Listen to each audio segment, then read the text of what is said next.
Gideon had 70 sons who were his own offspring, for he had many wives. And his concubine, who was in Shechem, also bore him a son, whose name he called Abimelech. Now Gideon the son of Joash died at a good old age, and was buried in the tomb of Joash his father in Ophrah of the Abiezrites. So it was, as soon as Gideon was dead, that the children of Israel again played the harlot with the Baals, and made Baal-berith their god. Thus the children of Israel did not remember the Lord their God, who had delivered them from the hands of all their enemies on every side. Nor did they show kindness to the house of Jerubbaal, Gideon, in accordance with the good he had done for Israel. Then Abimelech, the son of Jerubbaal, went to Shechem to his mother's brothers, and spoke with them and with all the family of the house of his mother's father, saying, Please speak in the hearing of all the men of Shechem. Which is better for you, that all 70 of the sons of Jerubbaal reign over you, or that one reign over you? Remember that I am your own flesh and bone. And his mother's brothers spoke all these words concerning him in the hearing of all the men of Shechem, and their heart was inclined to follow Abimelech, for they said, He is our brother. So they gave him 70 shekels of silver from the temple of Baal-berith, with which Abimelech hired worthless and reckless men, and they followed him.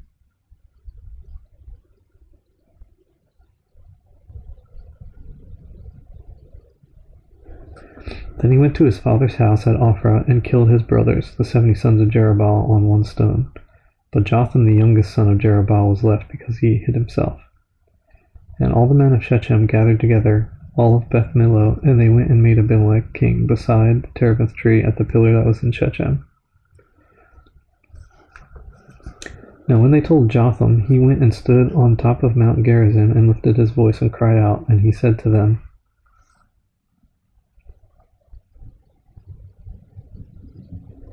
Listen to me, you men of Shechem, that God may listen to you. The trees once went forth to anoint a king over them, and they said to the olive tree, Reign over us. But the olive tree said to them, Should I cease giving my oil, with which they honor God and men, and go to sway over trees? Then the tree said to the fig tree, You come and reign over us. But the fig tree said to them, Should I cease my sweetness and my good fruit, and go to sway over trees? Then the tree said to the vine, You come and reign over us. But the vine said to them, Should I cease my new wine, which cheers both God and men, and go to sway over trees? Then all the trees said to the bramble, You come and reign over us. And the bramble said to the trees, If in truth you anoint me as king over you, then come and take shelter in my shade. But if not, let fire come out of the bramble and devour the cedars of Lebanon. Now therefore, if you have acted in truth and sincerity in making Abimelech king, and if you have dealt well with Jerubbaal and his house, and have done to him as he deserves, for my father fought for you, risked his life, and delivered you out of the hand of Midian. But you have risen up against my father's house this day, and killed his 70 sons on one stone, and made Abimelech, the son of his female servant, king over the men of Shechem, because he is your brother. If then you have acted in truth and sincerity with Jerubbaal and with his house this day, then rejoice in Abimelech, and let him also rejoice in you. But if not, let fire come from Abimelech, and devour the men of Shechem and Beth Millo, and let fire come from the men of Shechem and from Beth Millo, and devour Abimelech. And Jotham ran away and fled, and he went to Beer and dwelt there for fear of Abimelech his brother. After Abimelech had reigned over Israel 3 years, God sent a spirit of ill will between Abimelech and the men of Shechem, and the men of Shechem dealt treacherously with Abimelech, that the crime done to the 70 sons of Jerubbaal might be settled, and their blood be laid on Abimelech their brother, who killed them, and on the men of Shechem, who aided him in the killing of his brothers. And the men of Shechem set men in ambush against him on the tops of the mountains, and they robbed all who passed by them along the way. And it was told Abimelech.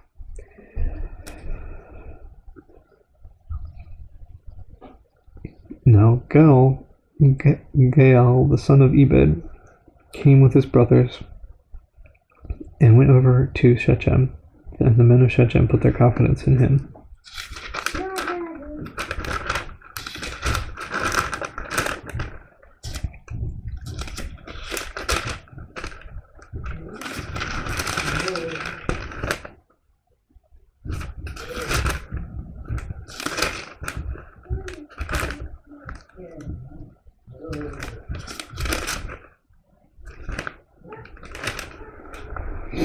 So they went out into the fields and gathered grapes from their vineyards, and trod them, and made merry.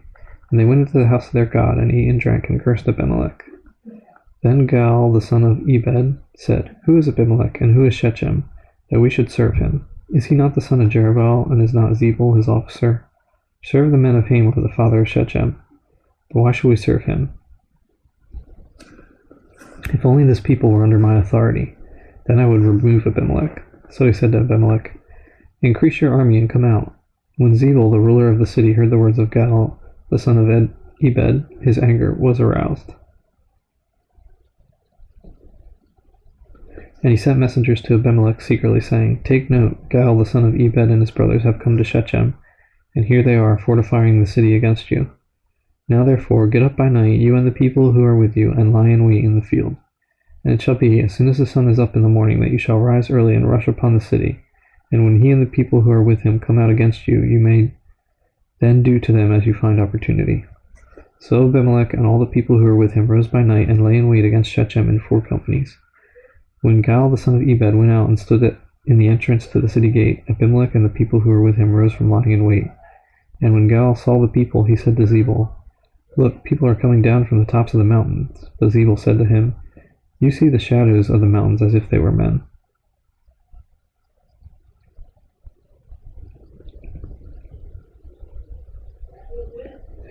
So Gaal spoke again and said, See, people are coming down from the center of the land, and another company is coming from the diviner's terebinth tree. Then Zebul said to him, Where indeed is your mouth now, with which you said, Who is Abimelech, that we should serve him? Are not these the people whom you despised? Go out, if you will, and fight with them now. So Gaal went out, leading the men of Shechem, and fought with Abimelech. And Abimelech chased him, and he fled from him, and many fell wounded to the very entrance of the gate. Then Abimelech dwelt at Arumah, and Zebul drove out Gaal and his brothers, so that they would not dwell in Shechem. And it came about on the next day that the people went out into the field, and they told Abimelech. So he took his people, divided them into 3 companies, and lay in wait in the field. And he looked, and there were the people coming out of the city, and he rose against them and attacked them. Then Abimelech and the company that was with him rushed forward and stood at the entrance of the gate of the city, and the other 2 companies rushed upon all who were in the fields and killed them. So Abimelech fought against the city all that day. He took the city and killed the people who were in it, and he demolished the city and sowed it with salt. Now when all the men of the tower of Shechem had heard that, they entered the stronghold of the temple of the god Berith. And it was told Abimelech that all the men of the tower of Shechem were gathered together. Then Abimelech went up to Mount Zalmon, he and all the people who were with him. And Abimelech took an axe in his hand and cut down a bough from the trees, and took it and laid it on his shoulder. Then he said to the people who were with him, What you have seen me do, make haste and do as I have done. So each of the people likewise cut down his own bough and followed Abimelech, put them against the stronghold, and set the stronghold on fire above them, so that all the people of the tower of Shechem died, about 1,000 men and women.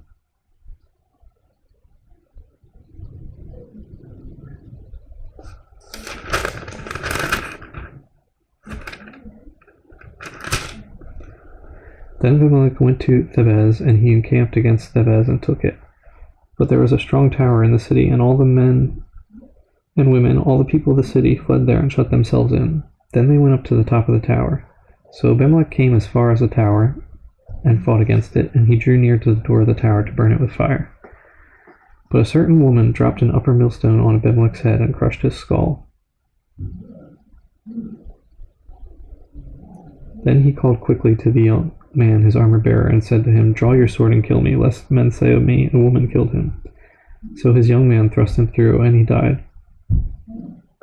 And when the men of Israel saw that Abimelech was dead, they departed, every man to his place. Thus God repaid the wickedness of Abimelech, which he had done to his father, by killing his 70 brothers. And all the evil of the men of Shechem God returned on their own heads, and on them came the curse of Jotham the son of Jerubbaal.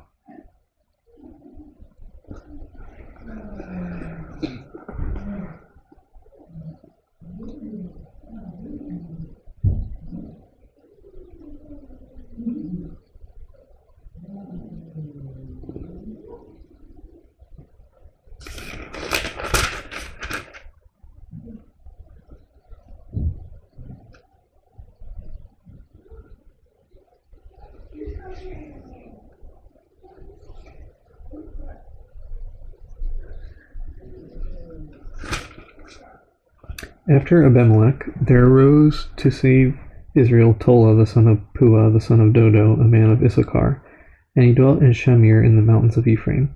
He judged Israel 23 years, and he died and was buried in Shamir. After him arose Jair, a Gileadite, and he judged Israel 22 years. Now he had 30 sons who rode on 30 donkeys. They also had 30 towns, which are called Havoth-Jair to this day, which are in the land of Gilead. And Jair died and was buried in Kamon. Then the children of Israel again did evil in the sight of the Lord, and served the Baals and the Ashtoreths, the gods of Syria, the gods of Sidon, the gods of Moab, the gods of the people of Ammon, and the gods of the Philistines.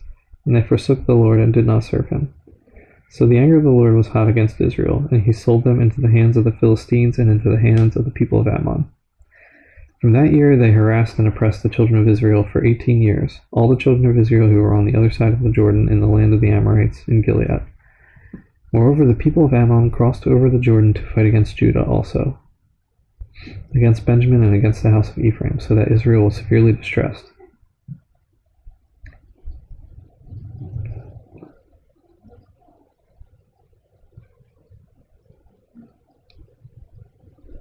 And the children of Israel cried out to the Lord, saying, We have sinned against you, because we have both forsaken our God and served the Baals.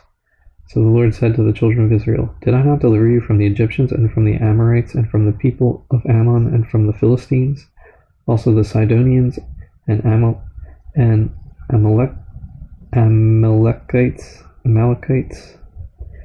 and Maonites oppressed you, and you cried out to me, and I delivered you from their hand. Yet you have forsaken me and served other gods, therefore I will deliver you no more.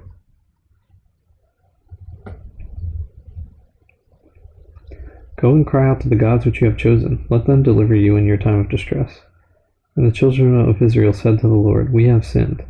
Do to us whatever seems best to you, only deliver us this day, we pray. So they put away the foreign gods from among them and served the Lord. And his soul could no longer endure the misery of Israel. Then the people of Ammon gathered together and encamped in Gilead, and the children of Israel assembled together and encamped in Mizpah. And the people, the leaders of Gilead, said to one another, Who is the man who will begin the fight against the people of Ammon? He shall be head over all the inhabitants of Gilead. Now Jephthah the Gileadite was a mighty man of valor, but he was the son of a harlot. And Gilead begot Jephthah. Gilead's wife bore sons, and when his wife's sons grew up, they drove Jephthah out, and said to him, You shall have no inheritance in your father's house, for you are the son of another woman. Then Jephthah fled from his brothers and dwelt in the land of Tob, and worthless men banded together with Jephthah and went out raiding with him. It came to pass after a time that the people of Ammon made war against Israel.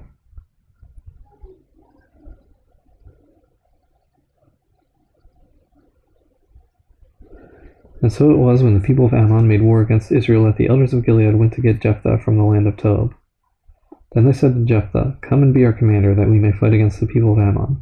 So Jephthah said to the elders of Gilead, Did you not hate me and expel me from my father's house? Why have you come to me now when you are in distress?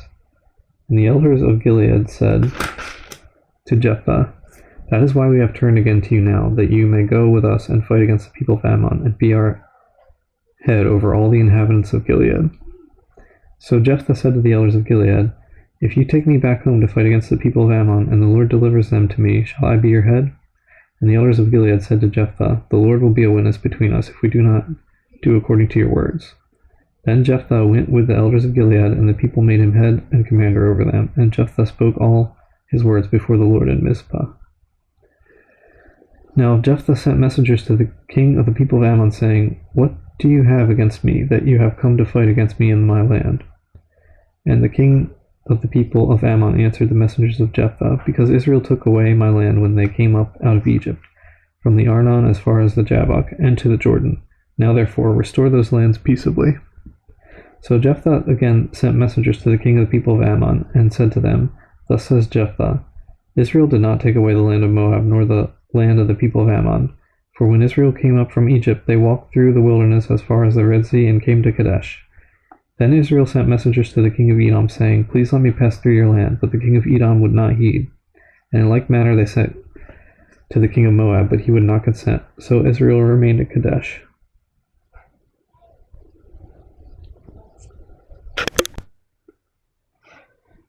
they went along through the wilderness and bypassed the land of Edom and the land of Moab, and came to the east side of the land of Moab, and encamped on the other side of the Arnon. But they did not enter the border of Moab, for the Arnon was the border of Moab. Then Israel sent messengers to Sihon, king of the Amorites, king of Heshbon, and Israel said to him, Please let us pass through your land into our place. But Sihon did not trust Israel to pass through his territory. So Sihon gathered all his people together, encamped in Jahaz, and fought against Israel. And the Lord God of Israel delivered Sihon and all his people into the hand of Israel, and they defeated them. Thus Israel gained possession of all the land of the Amorites who inhabited that country. They took possession of all the territory of the Amorites from the Arnon to the Java, and from the wilderness to the Jordan.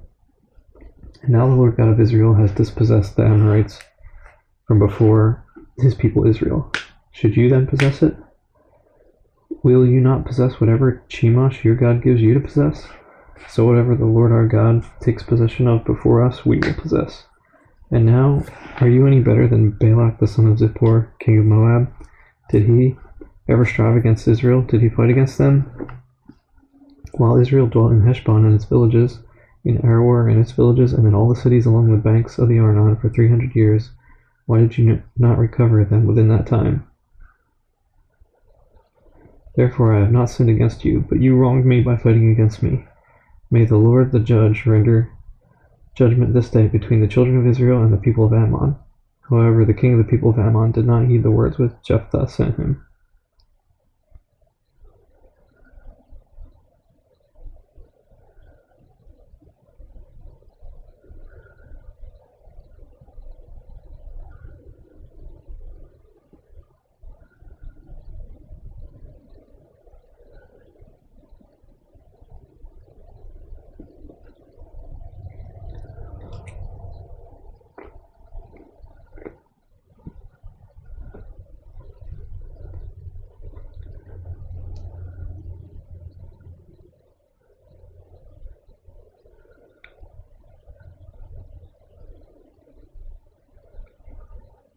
Then the Spirit of the Lord came upon Jephthah, and he passed through Gilead and Manasseh, and passed through Mizpah of Gilead, and from Mizpah of Gilead he advanced toward the people of Ammon.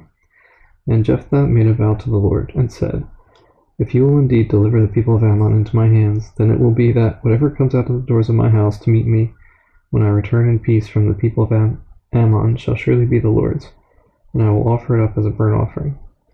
So Jephthah advanced toward the people of Ammon to fight against them, and the Lord delivered them into his hands. And he defeated them from Aroer as far as Minnith, 20 cities, and to Abel-keramim with a very great slaughter.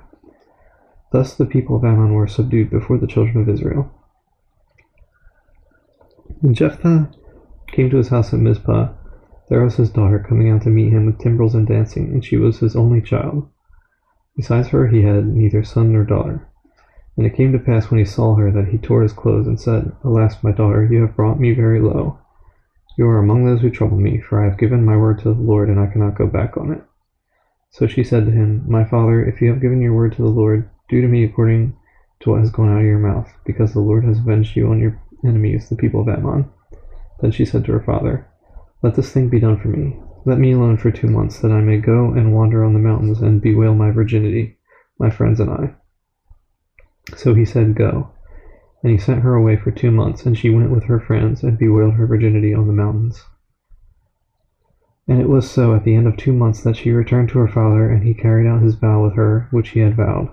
She knew no man, and it became a custom in Israel that the daughters of Israel went 4 days each year to lament the daughter of Jephthah the Gileadite.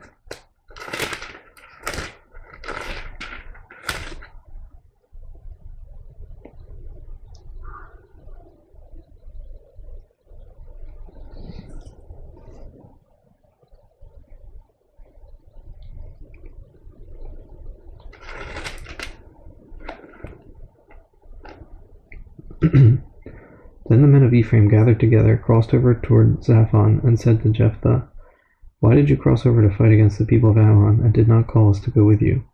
We will burn your house down on you with fire.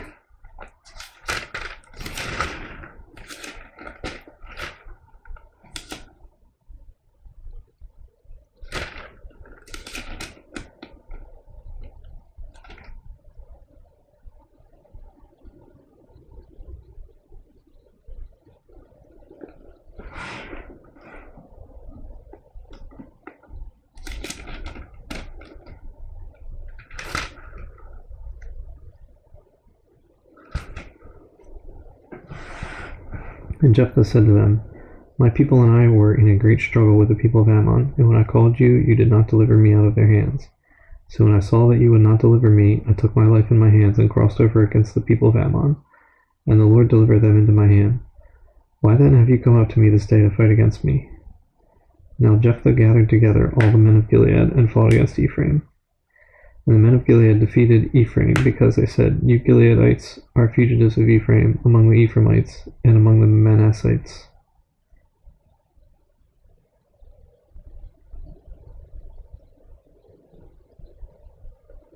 The Gileadites seized the fords of the Jordan before the Ephraimites arrived, and when any Ephraimite who escaped said, Let me cross over, the men of Gilead would say to him, Are you an Ephraimite? If he said no, then they would say to him, Then say Shibboleth.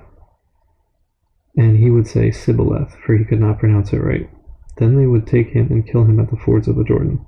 There fell at that time 42,000 Ephraimites. And Jephthah judged Israel 6 years. Then Jephthah the Gileadite died and was buried among the cities of Gilead.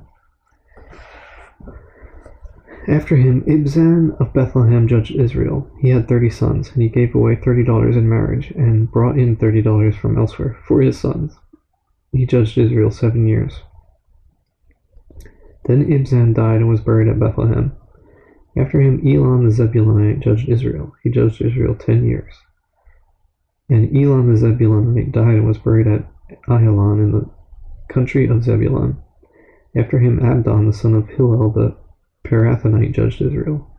He had 40 sons and 30 grandsons, who rode on 70 young donkeys. He judged Israel 8 years. Then Abdon the son of Hillel the Pirathonite died and was buried in Pirathon in the land of Ephraim, in the mountains of the Amalekites.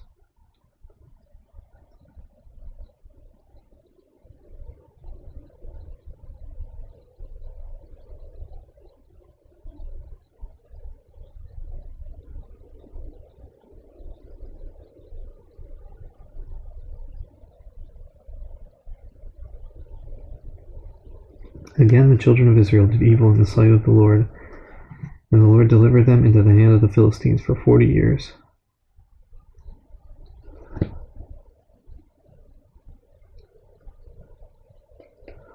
Now there was a certain man from Zorah of the family of the Danites whose name was Manoah, and his wife was barren and had no children. And the angel of the Lord appeared to the woman and said to her, Indeed, now you are barren and have borne no children, but you shall conceive and bear a son. Now therefore, please be careful not to drink wine or similar drink, and not to eat anything unclean. For behold, you shall conceive and bear a son, and no razor shall come upon his head. For the child shall be a Nazarite to God from the womb, and he shall begin to deliver Israel out of the hand of the Philistines.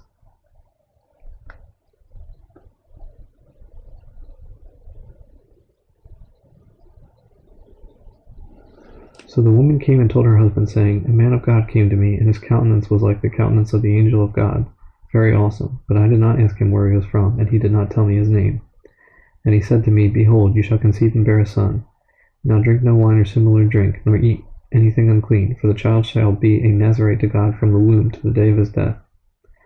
Then Manoah prayed to the Lord and said, O my Lord, please let the man of God whom you sent come to us again, and teach us what we shall do for the child who will be born. And God listened to the voice of Manoah, and the angel of God came to the woman again as she was sitting in the field, but Manoah her husband was not with her.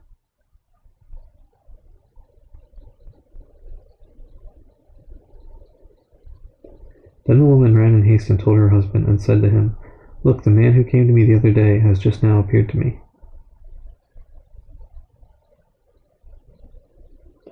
So Manoah arose and followed his wife. When he came to the man, he said to him, Are you the man who spoke to this woman? And he said, I am. Manoah said, Now let your words come to pass. What will be the boy's rule of life and his work?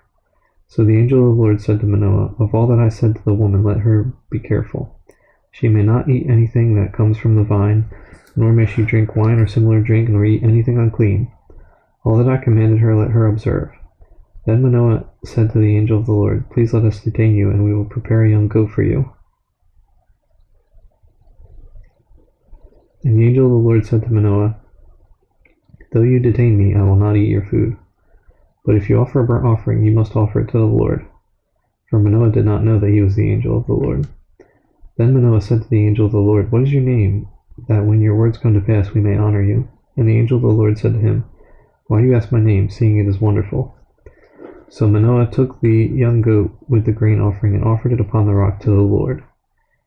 And he did a wondrous thing while Manoah and his wife looked on. It happened as the flame went up toward heaven from the altar, the angel of the Lord ascended in the flame of the altar. When Manoah and his wife saw this, they fell on their faces to the ground. When the angel of the Lord appeared no more to Manoah and his wife, then Manoah knew that he was the angel of the Lord. And Manoah said to his wife, "We shall surely die because we have seen God." But his wife said to him, "If the Lord had desired to kill us, he would not have accepted a burnt offering and a grain offering from our hands, nor would he have shown us all these things, nor would he have told us such things as these at this time." So the woman bore a son and called his name Samson. And the child grew, and the Lord blessed him. And the Spirit of the Lord began to move upon him at Mahanadan, between Zorah and Eshtaol.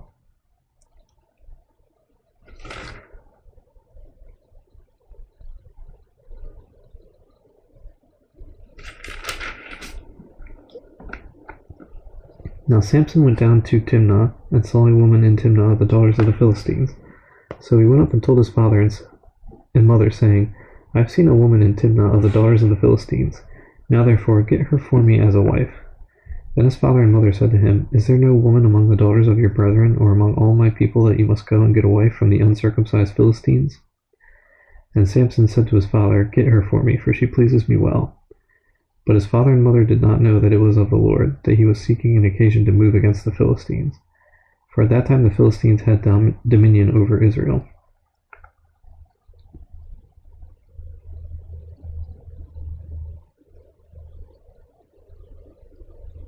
So Samson went down to Timnah with his father and mother, and came to the vineyards of Timnah. Now to his surprise a young lion came roaring against him. And the Spirit of the Lord came mightily upon him, and he tore the lion apart as one would have torn apart a young goat, though he had nothing in his hand. But he did not tell his father or his mother what he had done.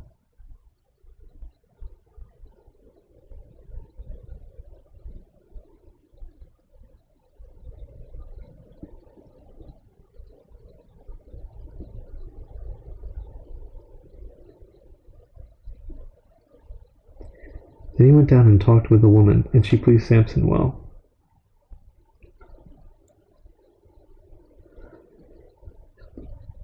After some time, when he returned to get her, he turned aside to see the carcass of the lion, and behold, a swarm of bees and honey were in the carcass of the lion.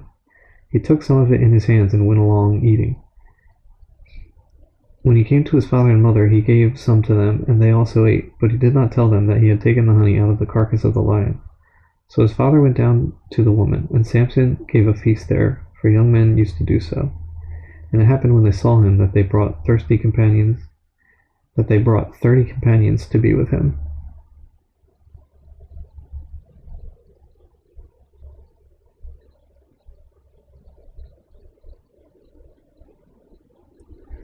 Then Samson said to them, "Let me pose a riddle to you. If you can correctly solve and explain it to me within the 7 days of the feast, then I will give you 30 linen garments and 30 changes of clothing.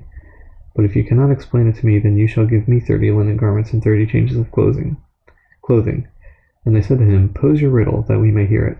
So he said to them, "Out of the eater came something to eat, and out of the strong came something sweet." Now for 3 days they could not explain the riddle. But it came to pass on the 7th day that they said to Samson's wife, "Entice your husband, that he may explain the riddle to us, or else we will burn you and your father's house with fire. Have you invited us in order to take what is ours? Is that not so?"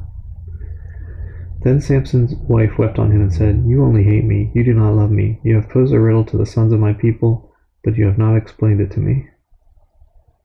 And he said to her, "Look, I have not explained it to my father or my mother, so should I explain it to you?" Now when she had wept on him the 7 days while their feast lasted, and it happened on the 7th day that he told her, because she pressed him so much. Then she explained the riddle to the sons of her people. So the men of the city said to him on the seventh day, before the sun went down,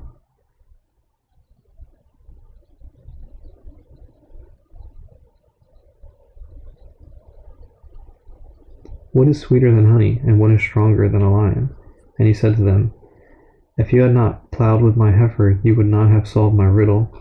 Then the Spirit of the Lord came upon him mightily, and he went down to Ashkelon and killed 30 of their men, took their apparel, and gave the changes of clothing to those who had explained the riddle. So his anger was aroused, and he went back up to his father's house. And Samson's wife was given to his companion, who had been his best man.